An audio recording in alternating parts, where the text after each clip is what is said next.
Welcome back. Right now in the news, a lot of companies have been talking about doing layoffs, have already started layoffs, so I know a lot of people have lost their jobs. And if you're one of those people who have lost your jobs, I just want to say, hey, I'm really sorry that right now that has happened. But in this video, I just want to provide a couple tips that you can implement if you've lost your job before you start looking for a new job that can just help you out financially.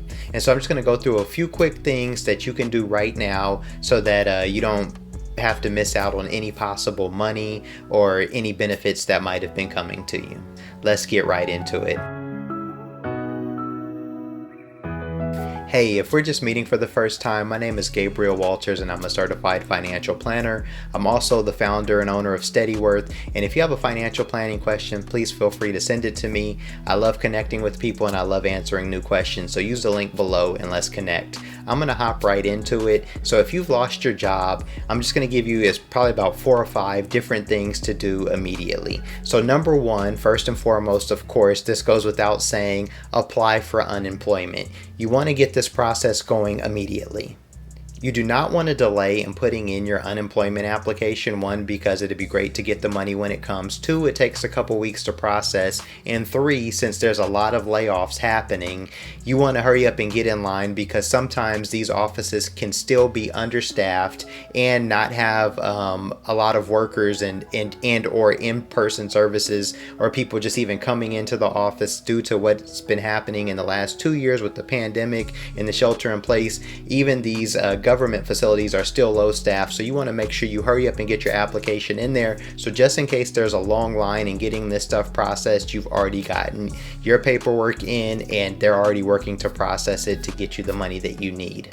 Number 2 is when you lose your job, you also lose your benefits. And so every job is different. So you want to make sure you talk to HR and understand when your benefits end. Some jobs end their benefits on the day, that you stop employment. Other ones you have your benefits run to the end of the month. So in losing your benefits, you really want to know what benefits that you've been mainly taking advantage of that you're going to lose, and make sure if you have time, if you have your benefits to the end of the month, make sure you maximize those. So if you have been meaning to go to the doctor and you haven't gone to the doctor, hurry up and schedule that doctor's appointment. If you've been meaning to go to the dentist, if they have prepaid legal and you wanted to use legal for some reason, or any other benefits that are going to be going away, make sure you review all your benefits and you take advantage of every one possible.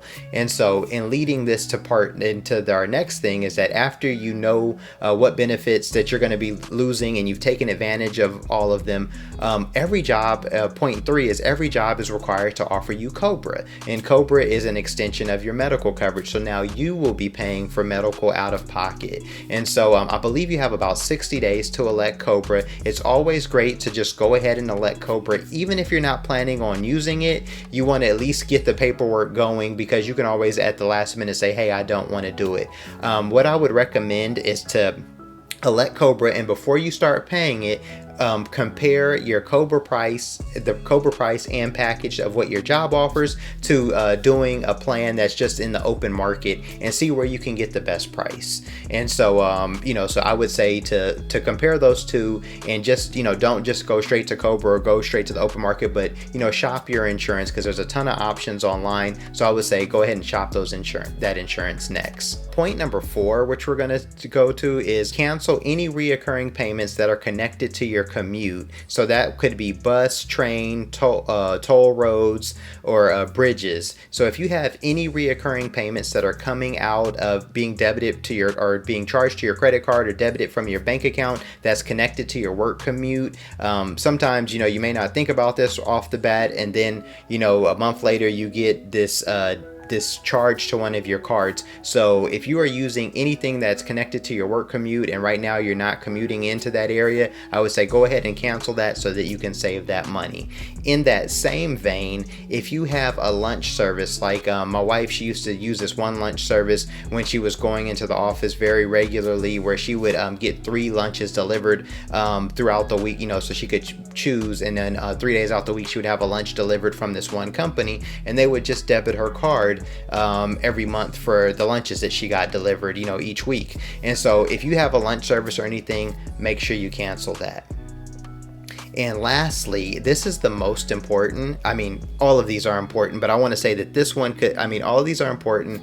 All of these could cost you a ton of money, but this one can also cost you thousands of dollars. Is I want to say, do not roll your 401k over immediately. You want to wait. And so this is the thing, is that if you are an active participant in your company's 401k and they have laid you off in, I usually say you want to wait a year to before you roll it over. And the reason is because if your job, after you disconnect from, if you've lost your job, they've laid you off, if your job decides to do any profit sharing or any contributions to anyone's 401k plan, generally when they contribute to employees' 401k plans, they're required by law to contribute to all people who have been active participants for the entire year.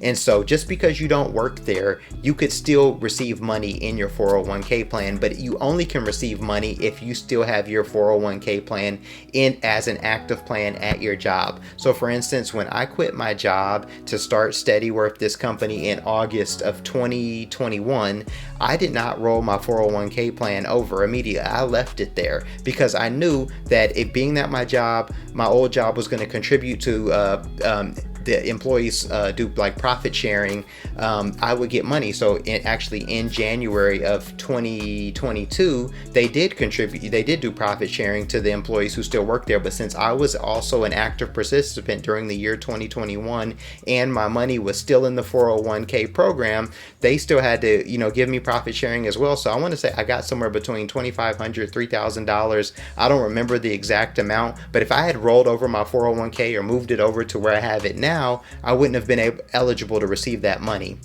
So you don't want to be fast to roll it over, but you do want to understand your options. So I would say I'm going to do a whole other video on 401k rollovers, but just want to say for now, if you can leave your money parked to just kind of see what they're going to do to make sure you don't miss out on any money. So if you have any questions about any of the stuff that I've covered in this video, feel free to drop me a line. You can go to steadyworth.com. If you Google us, it's Steadyworth. Steadyworth is all one word. And feel free to book a free coaching call with me. I answer financial planning questions for free each week. I also have some financial planning courses. If you would like to go deeper in understanding your level of comprehensive financial planning, those are available on the website. And if you just want to say hi and connect, I love connecting and meeting new people too. So I hope you have a great day. Let's plan for success. And once again, if you've lost your job, I'm very sorry to hear that and that this is a rough time, but you're going to make it through. Have a great day, and I'll talk to you next time.